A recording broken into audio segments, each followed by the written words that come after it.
அனைவருக்கும் வணக்கம். இந்த வீடியோல என்ன பார்க்க போறோம் அப்படின்னா, டிஎன்பிஎஸ்சி வருடாந்திர தேர்வு அட்டவணை தொடர்பாக நேத்து நம்ம டிஎன்பிஎஸ்சி தலைவர் பிரபாகர் அவர்கள் ஒரு சில விஷயங்கள பேசியிருக்கிறாரு.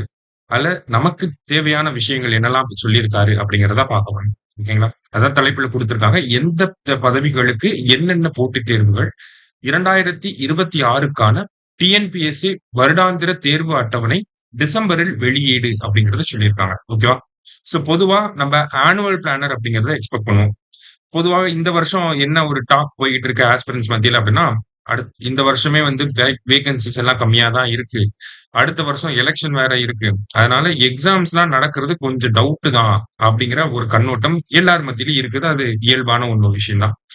இருந்தாலுமே டிஎன்பிஎஸ்சி என்ன சொல்றாங்க அப்படின்னு சொல்லி பார்த்தீங்கன்னா, ஒவ்வொரு துறைகிட்ட இருந்தும் பேசிக்கிட்டு இருக்காங்க. இந்த வருஷம் டிசம்பர் மாசம் நம்ம ஆனுவல் பிளானர வெளியிட போறோம் அப்படிங்கிறத இந்த செய்தியில அவர் சொல்லியிருக்கிறார். சரிங்களா? அது மட்டும் இல்லாம வேற என்ன சுவாரஸ்யமான விஷயங்கள் இதுல இருக்கு. நமக்கு தேர்வு அடிப்படையில பார்க்கிறப்ப என்ன மாரியான விஷயங்கள்லாம் சொல்லப் போறார் அப்படின்னு சொல்லி பார்த்தீங்கன்னா, நமக்கு குரூப் 4க்கான தேர்வு அப்படிங்கிறது கடந்த ஜூலை மாதம் நடந்துச்சு. அந்த குரூப் 4 தேர்வுக்கான முடிவுகள் அப்படிங்கிறது அக்டோபர் மாதம் வெளியிடப்படும் அப்படிங்கிறத டிஎன்பிஎஸ்சி முன்னாடியே சொல்லியிருந்தாங்க. அதன்படி கட்டாயம் அக்டோபர் மாதம் குரூப் 4க்கான தேர்வு முடிவுகள் வெளியிடப்படும் அப்படிங்கிறத சொல்லியிருக்காரு. சரிங்களா? இப்ப குரூப் 4 ரிசல்ட் அப்படிங்கிறது வரக்கூடிய அக்டோபர் மாசம் அடுத்த மாசம் குரூப் 4 ரிசல்ட்ட நம்ம எக்ஸ்பெக்ட் பண்ணலாம். அதே மாரி இந்த வருஷம் நடந்த ரெக்ரூட்மெண்ட் எல்லாத்துலயுமே பார்த்தீங்கன்னா, எக்ஸாம்ஸ் குரூப் 1 ஆகட்டும், குரூப் 4 ஆகட்டும், வரக்கூடிய குரூப் 2 ஆகட்டும், எல்லாத்துலயுமே வேக்கன்சி கம்மியா இருக்கு அப்படிங்கிற ஒரு பிரச்சனை இருக்கதான் செய்யுது. எல்லாருக்குமே அந்த ஒரு கவலை இருக்கதான் செஞ்சது. இதுல ரொம்ப கம்மியா வேக்கன்சிஸ் விட்டிருக்காங்க அப்படின்னு சொல்லி. ஆனா, அந்த கேள்விக்கு என்ன பதில் சொல்லியிருக்காரு அப்படின்னு சொல்லி பார்த்தீங்கன்னா, பல்வேறு துறைகளில் இருந்து காலி இடங்கள் வந்த வண்ணம் உள்ளன. தேர்வு முடிவு வெளியிடப்பட்டு கலந்தாய்வு தொடங்குவது வரை காலி பணியிடங்களை சேர்க்கலாம்.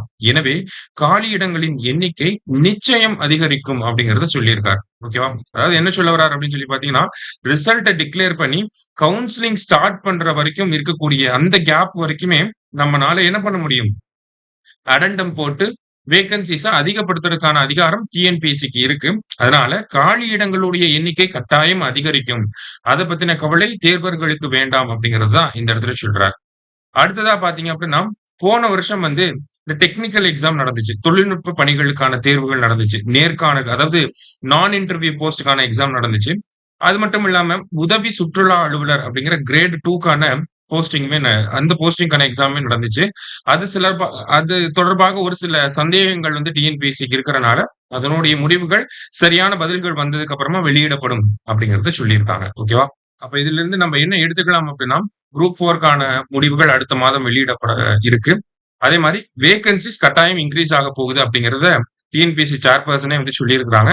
ஸோ எதிர்பார்ப்போம் எந்த அளவுக்கு நம்மள சாட்டிஸ்ஃபை பண்ற அளவுக்கு வேக்கன்சிஸ் இன்கிரீஸ் ஆகுதா? இல்லையா? அப்படிங்கிறது. சரிங்களா? அதுதான் இங்க நம்ம டிஸ்கஸ் பண்ணியிருக்கோம். நன்றி.